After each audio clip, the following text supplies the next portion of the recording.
Welcome to Devotional Daily. Today is February 17. Our title is, What Are You Proud of? But God forbid that I should boast except in the cross of our Lord Jesus Christ, by whom the world has been crucified to me, and I to the world. Galatians 6:14.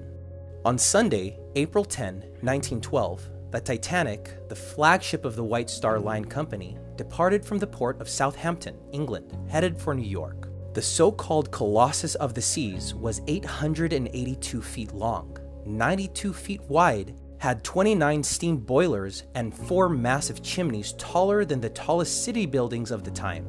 It was the pinnacle of nautical technology. A promotional brochure that circulated in 1910 stated, among other things, that the ship was unsinkable.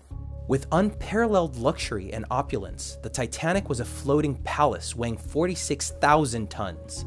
On board were Bruce Ismay, the president of White Star, Thomas Andrews, the naval engineer who designed the ship, and Edward Smith, a retired captain and honored guest for the maiden voyage. But was it truly unsinkable? You know the story. Shortly after, on April 14, after striking a massive iceberg, it took its fatal dive into the icy waters of the North Atlantic, costing over 1,500 lives. We often have a tendency of boasting about things that prove to be unworthy of our trust. In the days when the New Testament was written, 3 main nations existed. The Greeks, who boasted in knowledge, the strength of intellect, and human philosophy. The Romans, who boasted in the power of force, law, and organization. And the Jews, who took pride in the religious traditions of their heritage, racial merit, and outward signs of religion as spiritual assurance.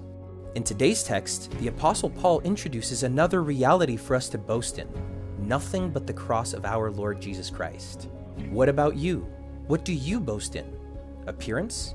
Knowledge? Strength? Position? Material resources? Titles? Significance? Influence? Perhaps diplomas? The cross symbolizes the assurance provided by the one who was hung upon it for us. It is the only reality deserving our absolute trust and ultimate allegiance.